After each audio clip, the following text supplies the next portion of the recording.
Comme tout rassemblement islamique, la récitation du Saint-Coran marque le début de cette conférence.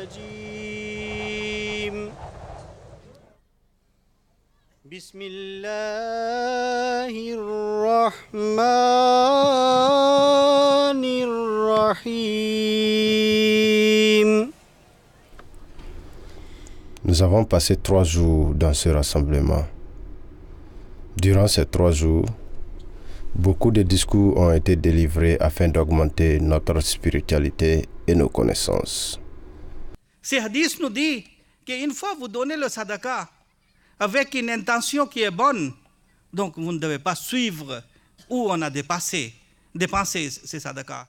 Hazrat Muhammad Mustafa, Ghulam Ahmad Ki, Ghulam Ahmad Ki, Nare Takbir. La prière est observée à l'aube et nous avons pu observer la foule qui se précipite vers cette dernière.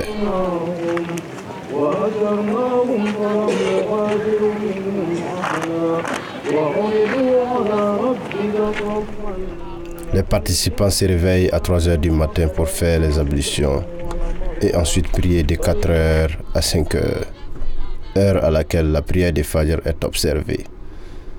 S'ensuit ensuite un dars.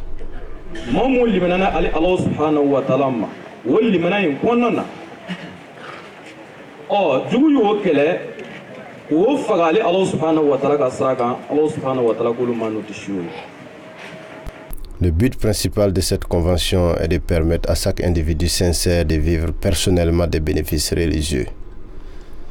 Ils peuvent améliorer leurs connaissances et, grâce à Allah, l'exalter. Leur perception peut progresser. Parmi ces avantages secondaires, il y a le fait que ce rassemblement promouvera l'introduction mutuelle parmi tous les frères et renforcera les liens fraternels au sein de la communauté.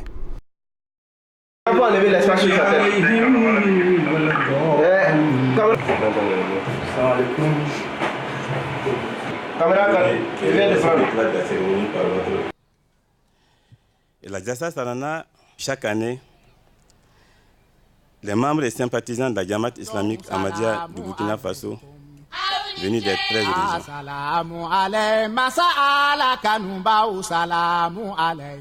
Assalamu alaikum, bienvenue à cette importante convention qui se tient ici à Ouagadougou et plus précisément à 20 km de Ouagadougou sur le site de Boustan Madi. Et nous sommes venus pour voir pourquoi des milliers de personnes se réunissent ici pour cette convention. Quelle que soit nos religions, le seul et unique Dieu que nous prions est un Dieu de paix, d'amour et de solidarité. La communauté Ahmadiyya a pu former l'homme. Et quand on dit l'homme, c'est l'homme au grand cœur. Quand on dit l'homme, c'est l'homme qui connaît son prochain. Takbir! Nare Takbir! Islam Ahmadiyya! La ilaha, la ilaha, la ilaha illallah, la ilaha illallah, Muhammad Rasulullah.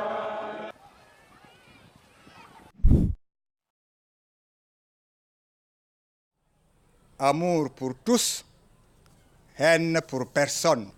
Bien plus qu'un slogan, il s'agit d'un véritable appel à la foi en Dieu, à l'ouverture, à la tolérance et à l'amour envers l'autre, au-delà de toute barrière philosophique ou religieuse, qui devrait plus que jamais inspirer la communauté humaine tout entière.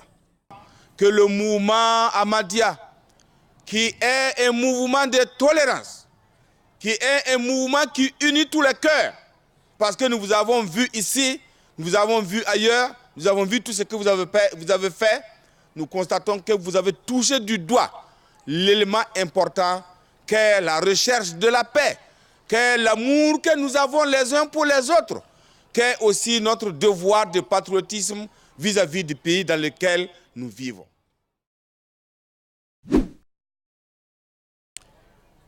Et parmi les hommes, il y a celui dont les propos sur la vie d'ici-bas te plairaient. et qui prendrait Allah à témoin de ce qu'il a dans le cœur, alors que c'est justement lui qui est le plus contentieux des querelleurs. Et quand il est au pouvoir, il parcourt le pays pour y créer le désordre et détruire les récoltes et les populations. Et Allah n'aime pas le désordre.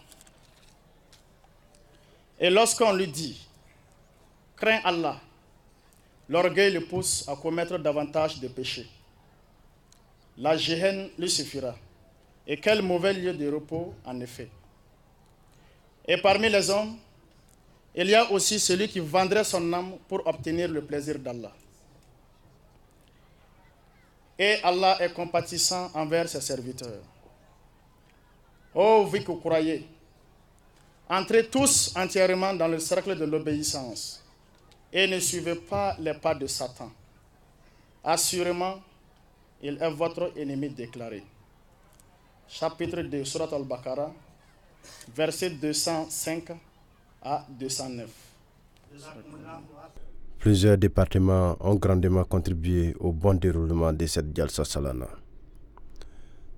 La radio Jalsa, installée spécialement pour cet événement, retransmet en direct toutes les sessions de la Jalsa.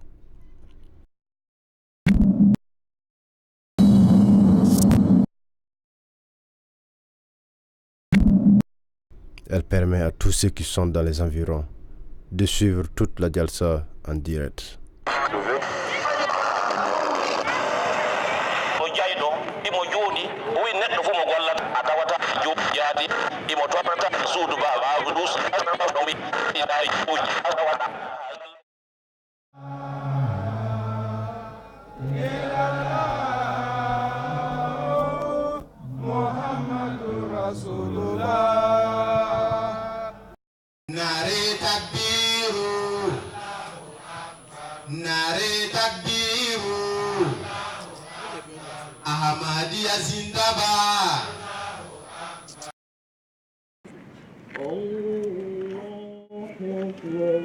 Il faut d'abord noter que la journée commence par la prière de Tahajjud.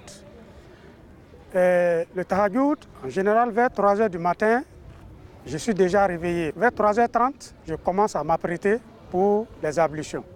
Et après les ablutions, je me rends à la mosquée pour la prière Tahajjud qui commence à 4 h du matin. Et de 4 h du matin, la prière Tahajjud continue jusqu'à 5 h. 5 h moins. Et à 5 h moins, on fait l'azan à la prière de Fajr. Et juste après, donc, nous faisons la prière de Fajr. Et après la prière de Fajr, comme il est de coutume donc, dans le programme de la Jalsa Salana, il y a un petit dars qu'on donne juste après la prière. Et cette prière, ce dars, nous suivons ça jusqu'à la fin, avec les différentes traductions, bien sûr, comme les principales langues au Burkina.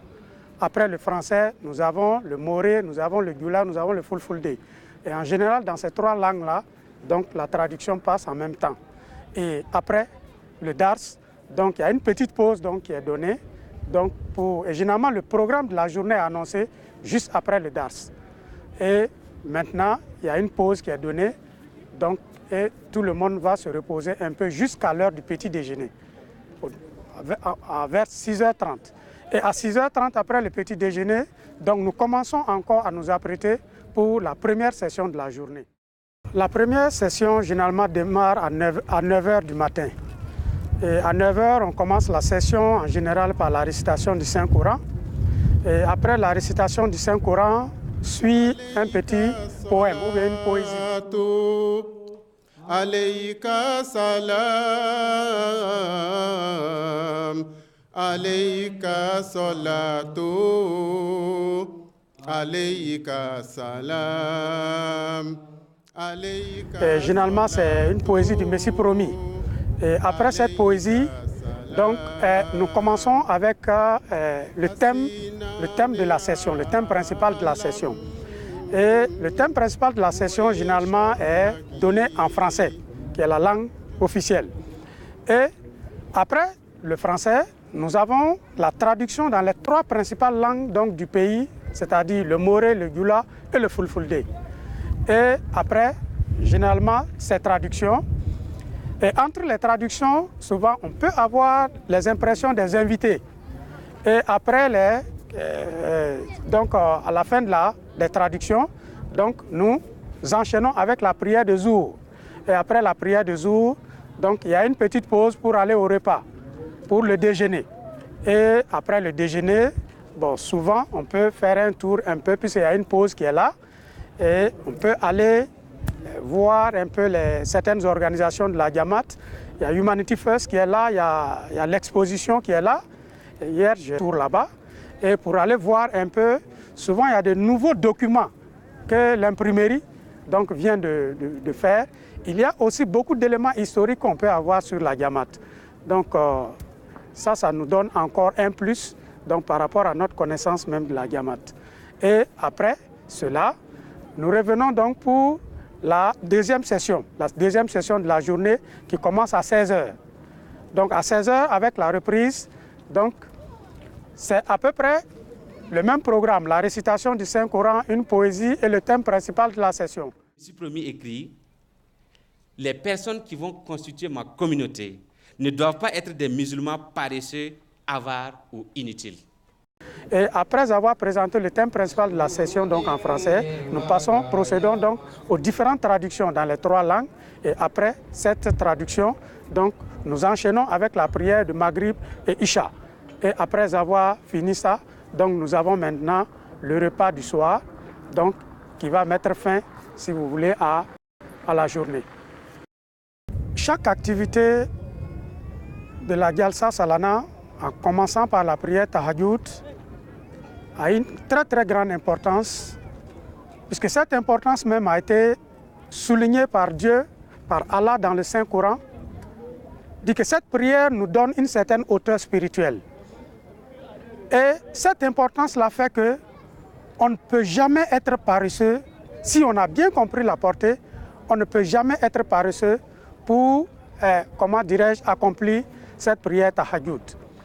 Donc, une activité qui nous donne une certaine hauteur spirituelle, certaine hauteur spirituelle et nous permet de maîtriser notre ego.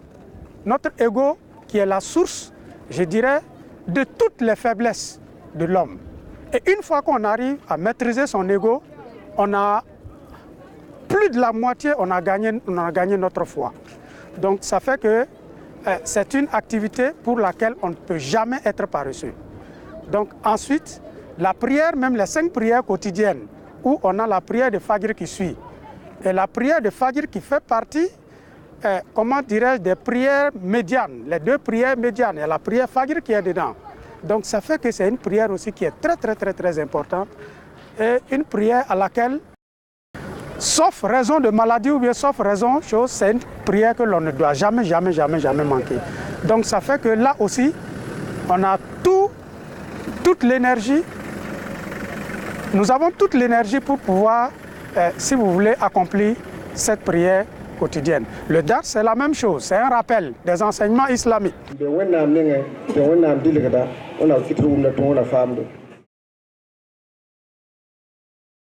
Donc, il y a des choses qu'on connaît, mais quand vous entendez quelqu'un d'autre dire des choses que vous connaissez, ça vous laisse une impression spéciale sur le cœur. Donc, ça fait que ça, ce sont des choses aussi qu'on ne doit même pas manquer du tout. Et ce sont des choses, on a hâte, on est pressé, si vous voulez, d'en recevoir plus. Donc ça fait que c'est vraiment difficile à évaluer, tellement c'est important. Mais si nous essayons aussi d'aller à l'exposition aussi, c'est un peu une mémoire de la Jamaat. Parce qu'il y a beaucoup, là-bas, on a l'exposé des différents documents que la Jamaat a produits. Nous avons l'historique aussi de la Jamaat à travers beaucoup d'images.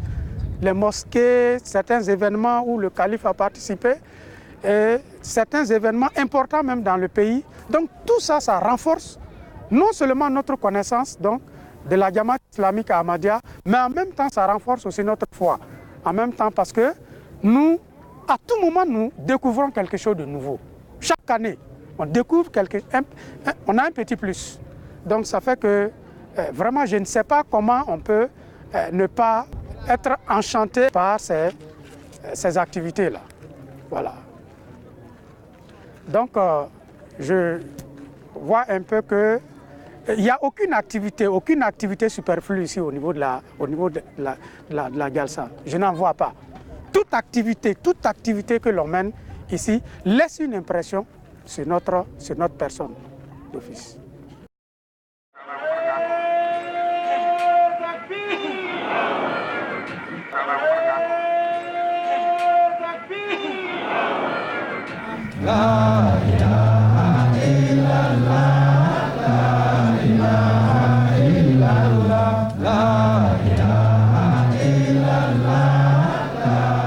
Aujourd'hui, c'est le deuxième jour de la 27e édition de la Jalsa Salana au Burkina.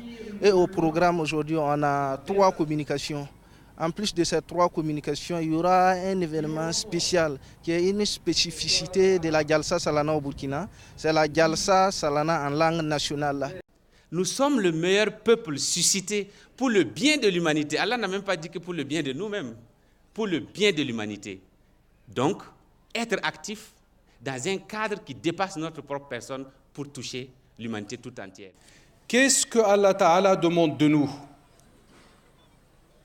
En réalité, il demande peu de choses. Uniquement 2 points. Le premier point, c'est adorer Allah Ta'ala et n'associer personne ou aucune chose à lui. C'est ce que le Messie promis alayhi salatu wa salam a nommé les obligations envers Allah. Haqqullah. Et la deuxième des choses, c'est aimer et servir son prochain. Et c'est ce que le Messie promis alayhi salatu wa salam a nommé Haqqul ibad. Y a-t-il un dogme? Yare na sotiyam nanje. C'est l'islam baruna. Bamedi kaya hudaman wachende. Kulu billah kalam tan kalam baade few kulu billah ne amadiya misali toro o de fe folo moti e bil kat.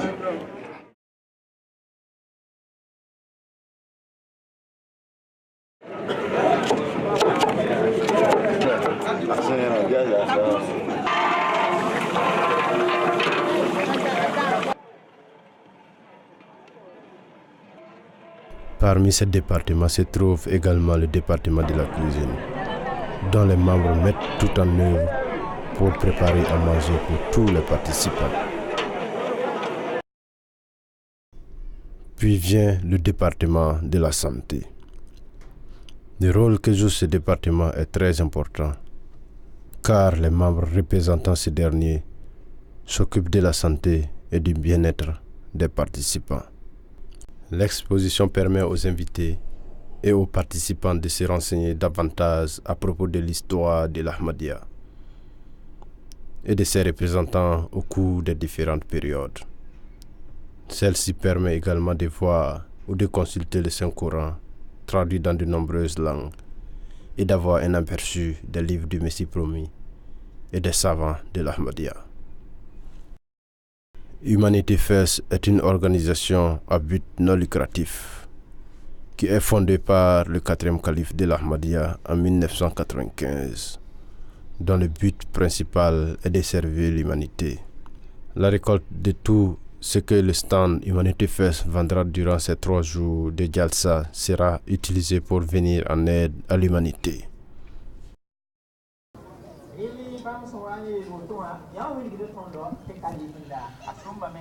Assalamu alaikum wa rahmatullahi ta'ala barakatuh. Actuellement, je suis à Jalsa Gare et derrière moi, devant, vous voyez, Jalsa Gare est bondé d'Amadi. Ils sont en train de participer à la dernière session de la 27e édition de Jalsa Salana au Burkina. Et cette session est présidée par Amir Saïb du Ghana. Il y a beaucoup de programmes beaucoup d'activités qui sont prévues aujourd'hui.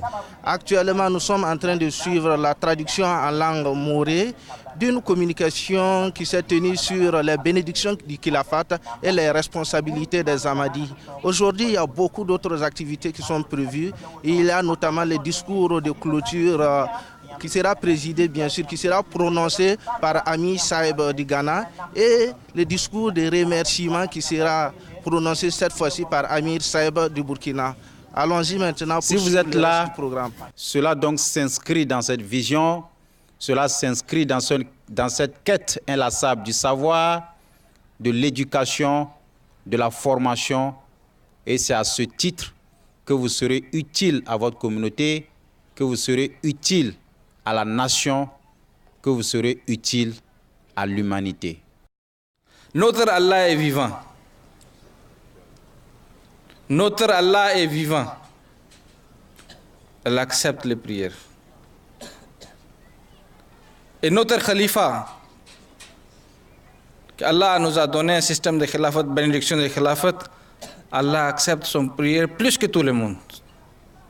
Parce que lui, il a installé le Khalifa. Chaque personne doit avoir un contact direct avec Khalifa. Trois possibilités. La première, écoutez les khutbas chaque semaine, ce que Hazour annonce. Écrivez chaque fois lettre au calife. Expliquez votre problème. Expliquez votre besoin. Demandez les prières.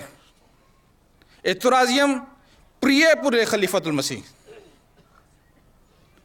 Le Khalifa et Jamaat, ce n'est pas différent, c'est une seule chose. Each and every one of us individually, and all of us collectively, we owe mankind the duty of ensuring that the message of Hazrat Masih Maud alayhi salatu wasalam reaches each and every person under the surface of this earth. In our attempt to do that, we'll go through lots of trials and tribulations. But don't forget that whoever becomes the carrier of the message of Allah has always gone through trials and tribulations. La ilaha Allahu Akbar illallah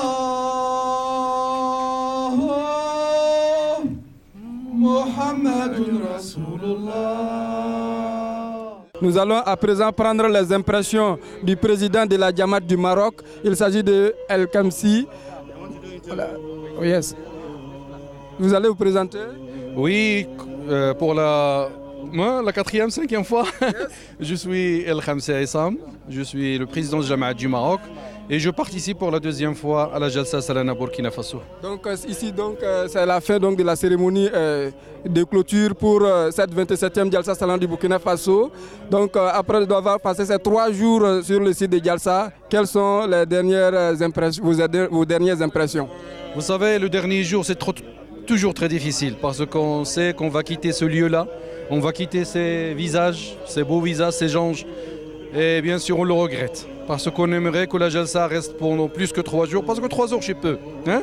On aimerait bien que ça sera 10 jours, 20 jours, on n'en s'en lasse pas, mais n'empêche, on a bien retenu tous les discours dont on a entendu, les gens étaient très magnifiques, très gentils avec nous, l'organisation parfaite, tout était parfait, alhamdoulilah, Dieu, il nous a blessés avec de la pluie. Le temps après, il a été frais grâce à la prière du Huzour Aïd Allah Ta'ala ibn Israël Aziz. Il faudrait remercier Huzour aussi. Et je n'oublie pas de remercier les gens qui sont venus de loin. Il y a des gens qui sont venus du Ghana, comme mon frère là ici.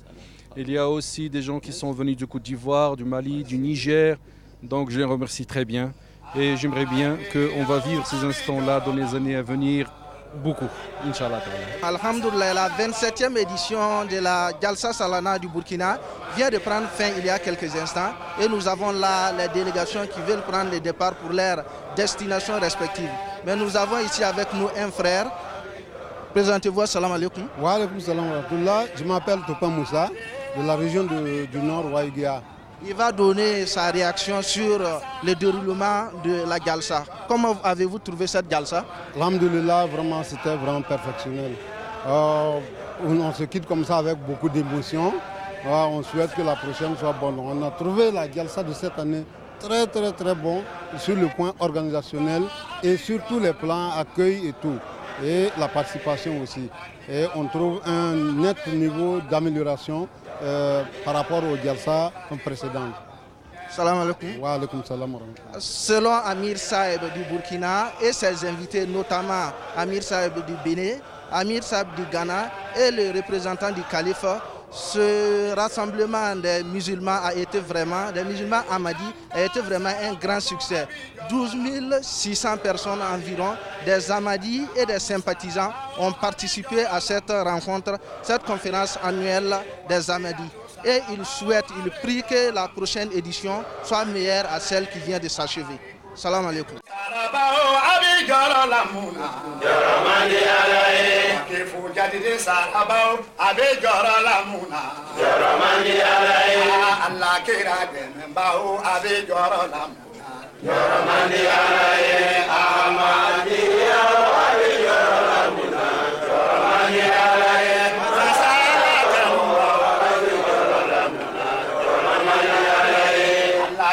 Bonya bao abi joro lamuna joro mani alai moro tigu bao ko abi joro lamuna joro mani alai masururu bao ko abi joro lamuna joro mani alai ko ali jana bao nya abi joro lamuna joro mani alai